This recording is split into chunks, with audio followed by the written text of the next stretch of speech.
как растить чемпионов. Поэтому, Александр, я вас еще раз приветствую. Здравствуйте. Пожалуйста, расскажите вот о своей судьбе. Как вы вообще пришли в спорт и как вообще растят чемпионов? Как вы стали чемпионом? Изначально меня привели родители, точнее сказать, отец. И я, как и все дети, не понимал, зачем меня туда привели. И меня родители, так сказать, заставляли. И привело это к тому, что вот то, что имеем. Но очень долго, много времени я вообще не хотел тренироваться. Я ходил вообще из-под палки. И поэтому сейчас, когда родители приводят детей, я говорю, что дети-то не всегда понимают, зачем им карате, зачем им спорт. Это взрослые уже знают, что в дальнейшем это пригодится как способ там, достижения цели. Поэтому вначале мы должны их позаставлять, чтобы это превратилось в привычку. И тогда они уже, когда привыкнут, будут сами понимать, когда уже окрепнут мозгами, уже смогут сами ходить. Но вначале мы должны водить, даже если там какие-то неудачи, тяжело, плохо, нужно водить, водить, водить, и все это даст свои плоды. Вы сколько уже занимаетесь лет карате? Так, сейчас я подумаю. 25 или около этого что-то. 26 может. где-то так. 26 лет. То есть Наверное, это так. постоянные занятия без пропусков? Не, первое время вот меня отдали родители, когда мы пошли в первый класс. Мне после первого звонка папа взял за руку, отвел в зал и сказал, будешь ходить. Даже не спрашивал, хочу, не хочу. И меня водили, водили, водили. Я не понимал, зачем меня туда водят. Мне не объяснили, что такое карате, зачем оно нужно. И так без объяснения я ходил, ходил. И было тяжело, тренер злой, там, может, он не злой, для меня был злой какой-то дядька. И я понимаю, что отжиматься это тяжело, там, приседать это тяжело, там еще что-то бьют, какие-то удары. И мне не хотелось. И где-то до 17 лет, наверное, я вообще противился. Получается, 10 лет я просто, меня родители водили. Я ездил на соревнования, ездил на сборы, но проигрывал, но меня водили, водили, водили. Я хочу сказать большое спасибо своим родителям, поклон моей маме за то, что не сдалась и все равно водила меня.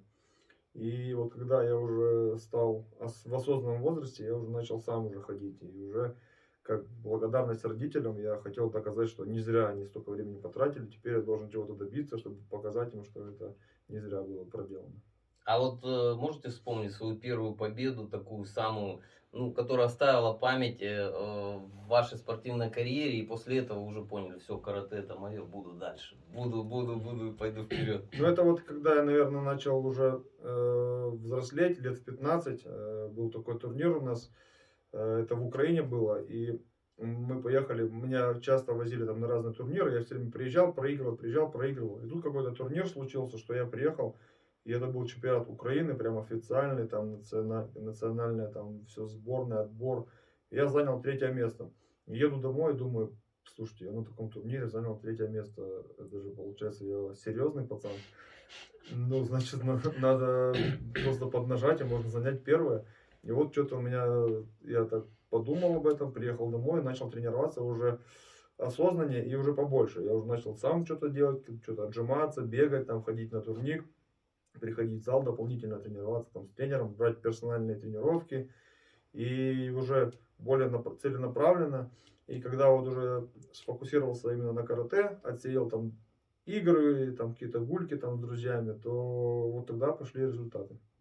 Ну, я предварительно перед интервью посмотрел список ваших побед, которые на сегодняшний день вы имеете. Конечно, он очень впечатляет. Вот. Но, а из тех, которые вам запомнились еще уже во взрослом возрасте, из каких-то последних, вот можете поподробнее об этом? У меня так вышло, что в детстве я ничего особенного такого не выиграл. Все основные мои победы это были где-то уже с 18 лет, с 17, когда я дрался в взрослых категориях.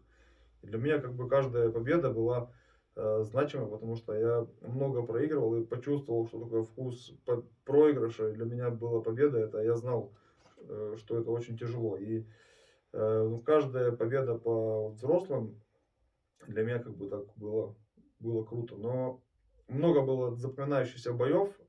Первое, это когда я первый раз поехал в Японию и с первого раза вошел в призовую, там, в призы, выиграв там чемпиона мира, которого там хотели сделать еще раз чемпионом мира. А я как бы с первого раза с наскоком приехал и стал чемпионом, и там вошел в призы, чемпиона выиграл. Он после меня завязал там с карьерой. И вот это для меня такой первый был скачок, что меня увидели, и я понял, что я могу не только там на одном уровне драться, могу и с бойцами хорошими драться. Ну и дальше много таких было интересных боев, когда я дрался там с чемпионами мира, бывало, когда выигрывал, бывало, когда спорные моменты были.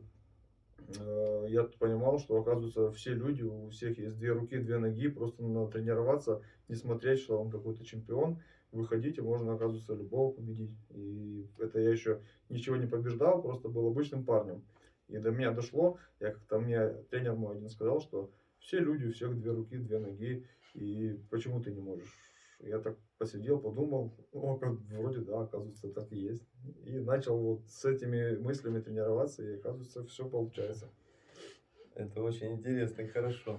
Ну вот из последних побед ваших, я понял, что недавно проходили общероссийские соревнования, чемпионат России, и мы смотрели этот бой, Антон Сергеевич, большое ему спасибо, выкладывал онлайн-трансляции, мы смотрели этот бой финальный бой, да, я лично прям, ну, не отрывался и смотрел его, потому что на самом деле, ну, бой был такой, он достаточно тяжелый, да, но было видно, что вы соперника-то знаете. Вот об этом, как все-таки получается выиграть чемпионат России? Ну да, чемпионат России вроде бы как по уровню поменьше, чем чемпионат мира там, или чемпионат Европы, но если так разобраться, то все самые сильные бойцы сейчас сосредоточены в России и в Японии. И все, кто дерется в России, если ты выигрываешь чемпионат России, это ты почти как что выиграл чемпионат мира. И вот парень, который со мной был в финале, это Игорь Загайнов, он из Екатеринбурга. Он э, на последнем чемпионате мира вошел в восьмерку призовую. То есть он уже тоже непростой парень. И мы с ним уже встречались, да, четвертый раз. Я уже немножко знал его технику, но я вижу, что он растет, он и повыше, и побольше. И я вижу, что он помоложе, и он набирает обороты.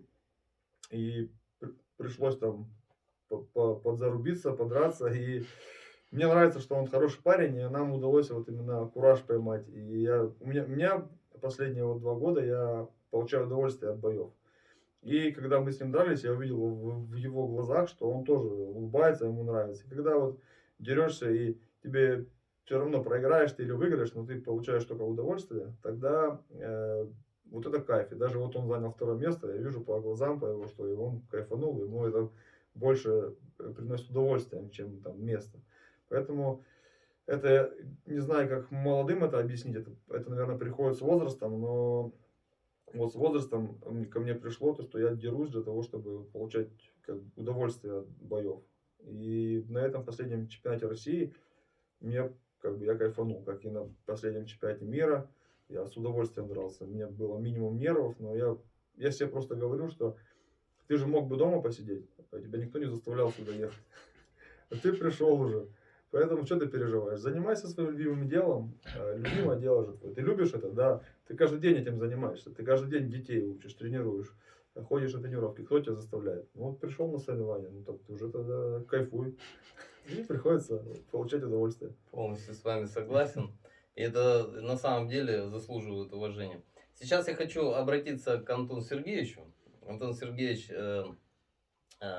давний друг компании Селигдар, и компания Селигдар тоже, в общем, участвует в работе продвижения Федерации карате Киокушинкай на территории Якутии и на территории Дальневосточного федерального округа, а сейчас уже и по всей России. Вот, я так понял, что ваша команда тоже добилась неплохих результатов на чемпионате России. Тут можно об этом поподробнее? Последний чемпионат России, первенство России, у нас выступали спортсмены до 18 лет, юниоры, младшие юниоры, юниорки. Вот. Нет, как раз на этом первенстве нам не удалось войти в призы. Вот. В силу определенных моментов ребята перешли в новые возрастные весовые категории. Вот. Ну и сказалась нехватка соревнований в период пандемии. Потому что по нашему региону очень не хватает спарринг-партнеров. И турниры были отменены, и фактически вся подготовка проходила у нас в зале с одними теми же ребятами, спарринг-партнерами. Но после первенства России мы внесли определенные корректировки, и как раз было первенство Дальнего Восточного федерального округа. Это самый крупный турнир по ДФО. Отбор идет на Россию. Конкуренция была в этот год очень такая сильнее, чем предыдущие года. Участников было больше. География, весь Дальний Восток, от Магадана до Камчатки, Сахалина. Вот. И мы впервые вывезли 14 наших спортсменов. Это спортсмены, которые тренируются под моим руководством в городе Алдании. И у нас 4 вторых ребята завоевали и 1 третье. То есть за всю историю республики Саха-Якутия по всем видам федерации карате Киошинкай мы показали самый такой лучший результат. Вот это, конечно, большая такая победа нашей общей команды, наших друзей, компании Селигдаров, в том числе, которая является нашим партнером по многим вопросам. Это и ремонт зала мы делали с помощью компании, это закупка инвентаря, это выездные турниры. Поэтому я считаю то, что в силу вот этих вот всех факторов, ну, это такая наша большая общая победа. Антон Сергеевич, насколько я понял, сейчас произошли изменения, да, и ваша федерация вошла в более крупную федерацию общероссийскую. Вот об этом можно поподробнее, детали? Мы остались в международной организации ИКО. Это вот как она идет, основатель карате Мустат Саяма. Только мы перешли, если так просто объяснить, в западную ветку. Ну, скажем, у нас есть восточная, это Дальний Восток, и частично география идет на западе. Мы перешли туда, да, вот в переход. Сенсей является нашим руководителем региона, то есть это называется бранчив. Вот, и я попросил, пользуясь случаем, то, что сенсей является на самом деле очень опытным спортсменом, опытным тренером, помимо того, то, что он сам выступает, является действующим спортсменом, у него уже ребята вошли в состав сборной России и показывают на самых крупных российских турнирах, международных, которые по географии, по Российской Федерации, они показывают хорошие результаты. Это первые, вторые призовые места. И поэтому для нас это большое событие. За 7 лет существования Федерации и за 25 лет существования Якутской Федерации, это впервые, когда к нам в регион приехал титулованный спортсмен, мастер, тренер, наставник, который будет заниматься с ребятами, со всеми. То есть у нас это и младшие будут возраста, и старшие возраста, и младшие пояса, и старшие пояса. У нас в рамках приезда сенсея пройдет мастер-класс для наших ребят. И пройдет учебно-тренировочные сборы двухдневные. Это будет 2 тренировки в день. Первая тренировка будет уделена подготовке к экзамену. Это традиционная техника, разбор. И вечерняя, конечно, у нас будет боевая подготовка. Потому что мы себя называем именно бойцами. То есть нам больше ближе по духу именно драться, сражаться, ездить. Как раньше русичи ездили, завоевали, забирали золото. Вот, мы также, когда едем на соревнования, с таким настроем, то, что мы приехали за победой. И вот большое спасибо сенсею, то, что в своем плотном графике, потому что я знаю, его зовут и другие организации, федерации, он уделил нам внимание, и сегодня находится в нашем городе. Для нас это большая честь. Я думаю, что это большая честь, ну, не только для спортсменов стиля Киокушин, да, но и, в общем, для всех спортсменов, потому что, опять же, компания Селигдар поддерживает спорт. К нам обращаются многие представители спортивных организаций района, республики, и мы по мере возможности, по решению руководства, по решению генерального директора и президента выделяем финансовые средства на проведение различных спортивных состязаний. Наши частые гости это и команда олимпийская по биатлону. То есть они у нас часто бывают, когда во время сборов здесь занимаются. То есть первые сборы, которые они проходят в подготовке к Олимпиаде, они проходят именно в Алдане, в центре лыжной подготовки. Вот. И, соответственно, они тоже к нам приходят в гости. Поэтому мы очень рады, что вот Александр Евгеньевич тоже сегодня у нас здесь. В общем, мы тоже будем обязательно пропагандировать и дальше спорт, как и поддерживать. Я думаю, что и дальнейшее продвижение карате, оно будет проходить именно в том же положительном ключе, как оно и есть. Вот. Ну, я бы хотел еще, почему вот сегодня мы как раз когда встретились возле проходной, ну, нашу центральную базу, где мы сейчас находимся, у Александра я спросил, как вам Якутия. Вы в Якутии вообще первый раз? Да, вообще первый раз. У меня здесь жили родственники, и я просто знал, что есть такая Якутия, и все. И я не понимал, почему так они далеко забрались. И вот сейчас я первый раз здесь вообще. И я вот им скидывал фотки, говорю, смотрите, я здесь. И сейчас еще у них там день придет, они переехали просто уже отсюда, и они посмотрят. Ну и я вообще удивлен. Я просто с самолета смотрю, что тайга везде всегда. Просто мы сегодня едем из Нерингри, из Валдан. Просто тайга всегда. И я такого просто не видел. Ну, класс. Мне Ну, нравится. Здесь рождаются на самом деле и живут сильные люди. Ну, это понятно, в таком месте только сильные должны рождаться и жить. Живут, рождаются, работают сильные люди, такие как компания Селигдар, такие как каратисты. Я хотел бы отметить, кстати, вот команду Антона. Вот на последнем чемпионате России многие отметили эту команду, и Российская национальная федерация, и многие тренеры ко мне подошли и сказали, что ребята остановились там в одном шаге буквально от призов, да, и сказали, что, ну, понятно, что карантин был, но видно, что очень ребята настроены были, потому что тоже после карантина все ребята сейчас приехали на турниры, все голодные, все злые, и намного больше конкуренции стало. И некоторые даже, кто раньше там не выступали, сейчас все приехали.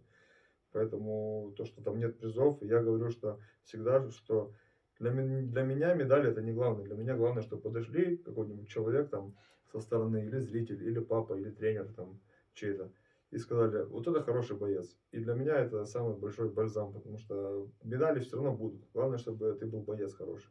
А медали рано или поздно придут. Бывает у нас даже ты не чемпион, но тебя помнят больше, чем чемпиона. Поэтому вот такие бойцы с такими тренерами, вот это самая главная как бы, награда. А медали всегда будут. Главное, что вы молодцы, что вы пашете, стараетесь. Очень приятно это слышать. Итак, сборы, которые пройдут в эти дни в Алдане, что вы покажете, какая у вас программа? Ну, у нас программа сначала мы покажем техническую базу, потому что мы все-таки представляем международную организацию ИКО, которая идет из Японии. У нас моя задача как бранчифа, как руководителя региона, чтобы был один стандарт, чтобы люди не занимались там непонятно чем, а чтобы мы занимались одним. Я в Москве, люди здесь, но мы делали одно. Антон будет как моя правая рука здесь делать то, что я делаю там, и мы будем как бы развивать одно направление. Сначала технически базу заложим, я покажу, посмотрю. Потом у нас мы проведем боевые какие-то вещи, я расскажу там лично свои какие-нибудь наработки, какие-то то, что у меня проходит.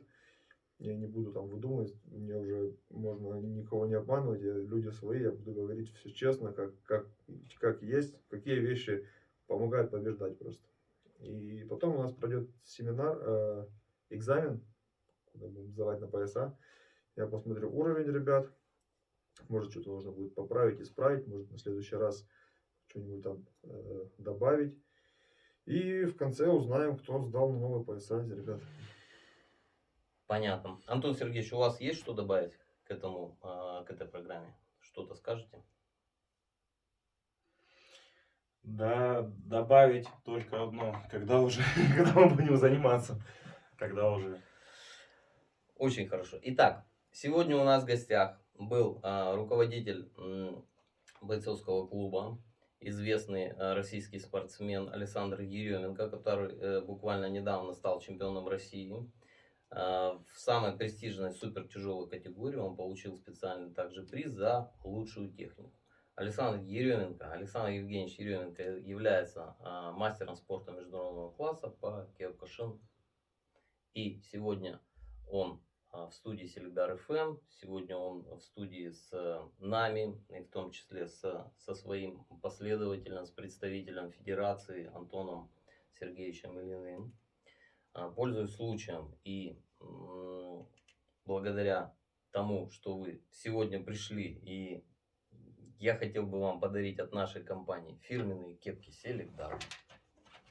Спасибо большое. Антон Сергеевич, вам. Спасибо. А также наши памятные значки Селигдар. Пускай они будут у вас на память. О, Да. класс, спасибо Значит, большое. в составе каждого значка есть самое настоящее золото. А, да? Конечно, конечно. Нормально. Мы серьезная Всё, организация. будем носить. Да. Поэтому еще хотелось бы, да, чуть-чуть. У нас есть несколько, специально мы распечатали вот такие плакаты. Это именно та реклама, которая сейчас идет по Алдану, по Якутии. И хотели взять у нашего большого гостя автографы. Мгм. И один из этих автографов мы обязательно разыграем в ближайшее время в своих прямых эфирах. И кому-то, давайте еще сделаем, пользуясь случаем, мы возьмем несколько автографов.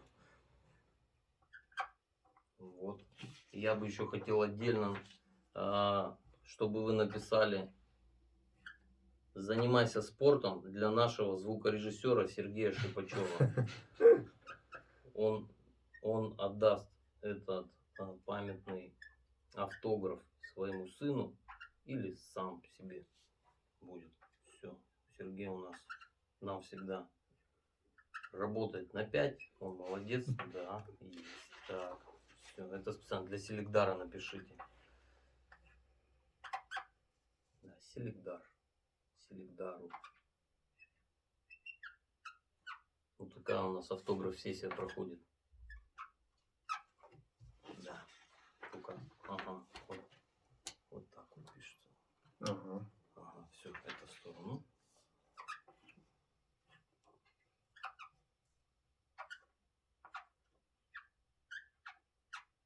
Отлично. Отлично. Антон Сергеевич, осторожно. Все. Так, и последний у нас есть еще автограф, да. Вот смотрите. Всем показываем. Так, Александр, вам большое спасибо. У нас тоже для вас есть маленький презент. Давайте. Это вот такой журнал, в котором показана жизнь нашей федерации. Вы можете посмотреть, когда к нам приезжал наш президент из Японии, президент нашей Российской национальной федерации. Там представлены разные у нас мероприятия, соревнования, сборы. Если интересно, посмотрите. Конечно, обязательно. Самые престижные турниры, самые престижные сборы. И ребятам, которые только начинают заниматься, это очень полезно.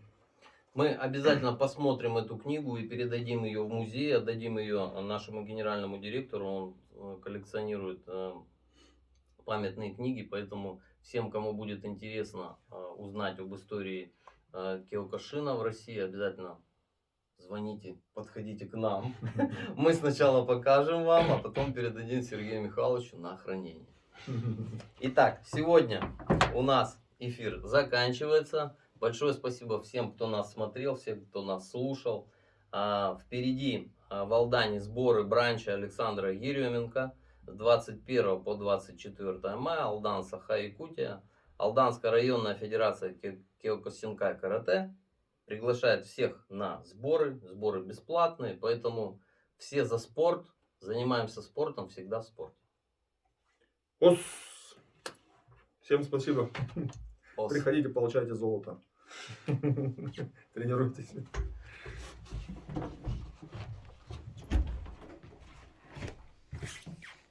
Ну, все вроде что.